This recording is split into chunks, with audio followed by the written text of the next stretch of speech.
سیدنا امیر معاویہ رضی اللہ تعالیٰ عنہ وہ عظیم ہستی ہیں جن کی سیرت کے بہت پیارے پیارے مدنی پھول، بہت سارے ڈائمنشنز ہیں، بندہ کس طرف بات کرے اور کس وصف کو چھوڑے۔ آپ کا ایک بڑا شاندار وصف، آپ کاتب وحی ہیں۔ آپ کا یہ مقام آپ کو بہت سارے صحابہ میں ایک ممتاز حیثیت عطا کرتا ہے کہ سیدنا امیر معاویہ رضی اللہ تعالیٰ کو شمار عرب کے ان لوگوں میں ہوتا ہے جو لکھنا پڑھنا جانتے تھے اور صلاحیت و قابلیت میں اپنا ایک خاص مقام رکھتے تھے۔ ویسے تو بہت سارے صحابہ کرام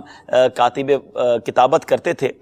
جس میں چاروں خلفائے راشدین بھی یہ کام کرتے تھے، مگر علماء فرماتے ہیں کہ حضرت امیر معاویہ رضی اللہ تعالیٰ عنہ اور سیدنا زید بن ثابت رضی اللہ تعالیٰ عنہ صرف اور صرف وحی لکھنے پر مامور تھے، یعنی جو قرآن ہم تک پہنچا ہے، جو اللہ تبارک و تعالیٰ کے احکامات ہم تک پہنچے ہیں، اس میں بہت بڑا یوں سمجھیے حصہ حضرت امیر معاویہ رضی اللہ تعالیٰ عنہ کا بھی ہے۔ نبی پاک علیہ الصلوۃ والسلام نے آپ کو یہ مقام عطا فرمایا کہ جو وحی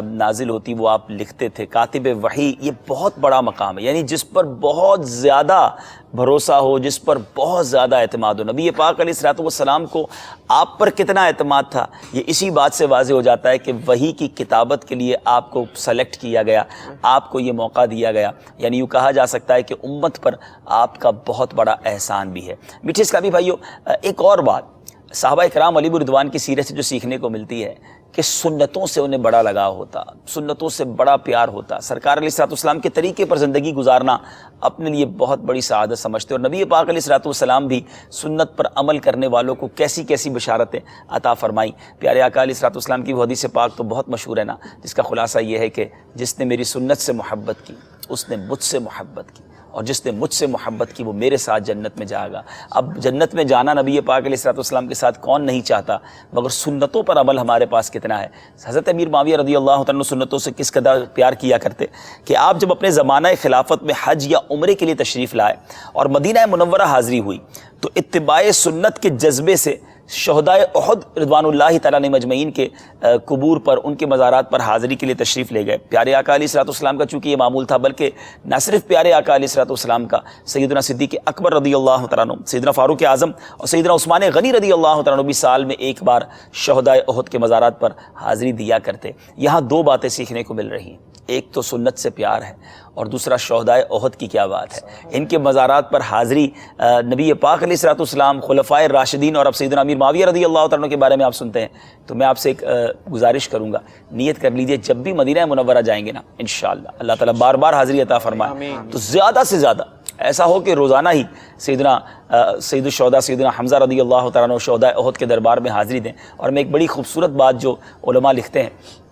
کہ شہدائے احد اور خاص طور پہ سیدنا حمزہ رضی اللہ تعالیٰ عنہ کی شان یہ ہے کہ جو ان کو ایک بار سلام کرے ان کے مزار پر جا کر، یہ قیامت تک انہیں اب سلامتی کی دعاؤں سے نوازتے ہیں۔ تو اب اور کیا چاہیے ایک ظاہر کو کہ صحابہ کرام کے قدموں میں جا کر انہیں سلام پیش کر دے اور پھر ان کی دعائیں ملتی رہیں، تو ضرور ان کے مزارات پر جانا چاہیے۔ اور ایک خوبصورت بات یہ بھی سیکھنے کو ملی کہ مزارات پر جانا یہ سنت سے ثابت ہے، یہ صحابہ کا طریقہ ہے۔ تو اگر آج بھی کوئی اللہ کے نیک بندوں کے مزارات پر اچھے انداز سے صحیح معنوں میں حاضری دیتا ہے تو اس پہ کوئی حرج نہیں ہے۔ البتہ